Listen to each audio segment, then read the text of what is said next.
Tommy Vercetti is the protagonist and playable character in the 2002 video game Grand Theft Auto: Vice City, a game in the Grand Theft Auto series. He is voiced by Ray Liotta. After being released from prison, Tommy agrees to take part in a deal for an old friend, in which he was ambushed. In an attempt to find the man who set up the ambush, Tommy rises through the ranks of the Vice City crime underworld. After murdering the man who set up the ambush, he becomes extremely powerful in the criminal world, and eventually becomes the kingpin of Vice City. Character design. Tommy, an Italian-American, is portrayed with a tall, swarthy, handsome appearance, combed dark brown, almost black hair, and a constant 5 o'clock shadow. He first appears wearing a light blue-green Hawaiian shirt with dark blue palm trees printed on it, a gold pearl necklace around his neck, a gold watch around his left wrist, and a pair of blue jeans and white sneakers. This outfit becomes known as Tommy unregistered trademark street clothes. As the game progresses, Tommy is offered more wardrobe options. He obtains a blue-purple pastel suit with the sleeves rolled up over a black dress shirt and black loafers, as well as the option of a dark pinstripe suit labeled as Mr. Vercetti. A light green costume is available to perform a bank robbery, complete with a hockey mask, and is even able to wear the uniform for an allied gang, among many others. Tommy Vercetti, in several ways, exhibits characteristics of fictional drug lord Tony Montana from the 1983 film Scarface. This coincides with the heavy themes and appearance of the movie that has been implemented into Vice City. Among these characteristics, his exile from his old home, his rise to power. Tommy is also a hired assassin, has killed his own collaborators, taken over his temporary boss unregistered trademark's business and rebelled against his former leader, as Tony Montana had. The only notable difference is that the final gunfight in Montana's mansion sees Montana eventually killed, whereas the final gunfight in Tommy's mansion sees Tommy managing to single-handedly take down his captors and survive. Characteristics Tommy Vercetti is depicted as both intelligent and temperamental. He is easily angered and quick to resort to violence. He has no hesitation about killing, though many of his victims are in turn trying to kill Tommy as well, or have done something that requires to be killed. Despite being psychotic, Tommy does also show a softer side as seen with his relations with Mercedes Cortez and Ernest Kelly, the latter whom he views as a father figure due to his childhood memories of working with his father at a printworks. Biography. Early life. Tommy Vercetti was born to an Italian-American family. He was raised in Liberty City, where his father owned a printing shop. When he was a teenager, he befriended Sonny Forley, and he started working for his associates, earning his trust and position in the Forley family. In Liberty City in 1971, he was sent by Sonny to kill a key mobster in the Harwood district, who was trying to destroy Forley's early rackets. When he arrived, 11 men ambushed him. Tommy was forced to kill all of them, and he ended up in prison for multiple charges for murder. He was placed on death row, but due to the Forley's influence, he only served 15 years. He also earned the title the Harwood Butcher. Release from prison.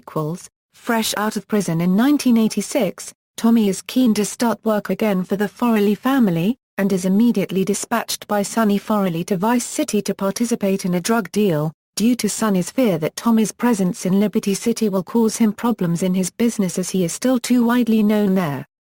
Sonny also tells him to expand business in the South and to stay there for a while, finding opportunities for a good business. Tommy arrives at the deal as a supervisor between the Forley and Vance crime family. Just then, a group of masked assailants open fire on them, killing Victor Vance and Forley's men, resulting in Tommy losing both the money and the drugs, from which he narrowly escapes with Ken Rosenberg, a lawyer and Tommy's Vice City contact. With the promise to Sonny to retrieve both the drugs and money, he then sets out to find and kill the party responsible. Tommy, while associated with Lance Vance, Victor's brother, begins to work for Vice City's most powerful drug baron Ricardo Diaz.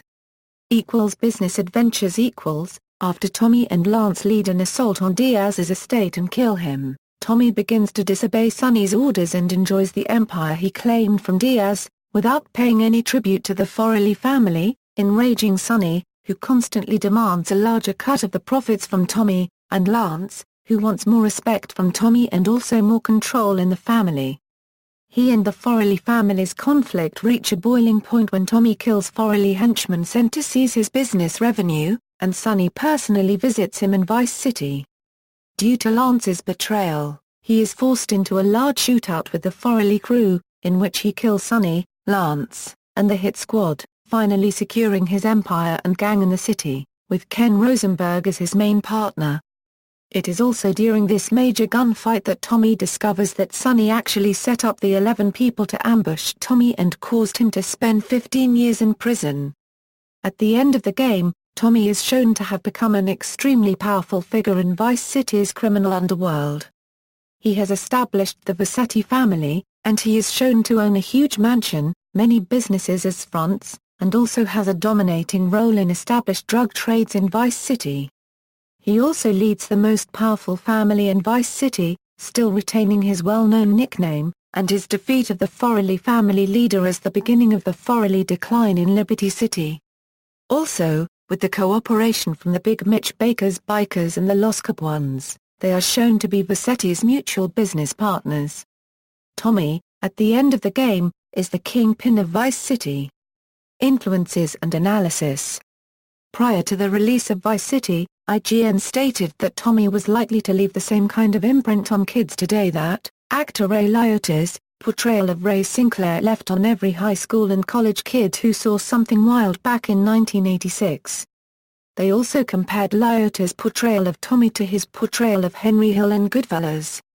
When asked about his portrayal of Tommy, Liotta stated that it was hard work. He said that you're pretty much putting yourself in the game developers' hands and doing whatever they want, so there's not much for you to do creatively. Reception. The character of Tommy Vercetti received very positive reviews and remarks from critics and players of Vice City, making it to many lists of the best video game characters. He was included on IGN's list of Grand Theft Auto favorite badasses. They said, as much as we admire the strong but silent types, by the time Vice City rolled around, we were ready for a more fleshed-out protagonist. We got just that in the Hawaiian shirt-loving Tommy Vercetti. Crave Online also placed Tommy second on their top 10 most memorable GTA characters, stating that playing as him was a breath of fresh air.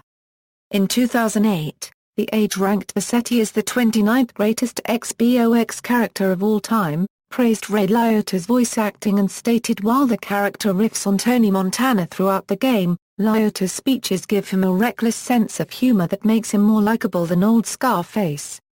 Liotta won the award for Best Live-Action Voice Male Performance at the 2003 G4 Awards and Best Performance by a Human at the 2003 Spike Video Game Awards for his work as Vercetti. Game Daily included him in a top 25 list of video game anti-heroes, placing him 9th, and praising Liotta's portrayal as having transformed him from a generic-looking thug to a tough guy who ruled the 80s. PlayStation Beyond also placed him second in their top 5 anti-heroes in gaming, saying all we know about Tommy Vercetti is that he's a mobster and he recently got out of prison, making him look more villain-like, which makes him one of the most anti-heroic characters of Grand Theft Auto. Similarly, The Telegraph placed Tommy 9th on their top 10 video game anti-heroes, stating that they could have populated the list entirely with lead characters from GTA titles, but they decided to pick out the most immoral of the bunch. UGO Networks ranked Vercetti at 23rd on their list of the 25 most memorable Italians in video games. Game Informer included him among the 30 characters who defined a decade. In 2013, Complex placed Vercetti 8th in a list of 12 old-school video game characters who were style icons. See also, Tommy Vercetti section on the list of Grand Theft Auto, Vice City characters article. References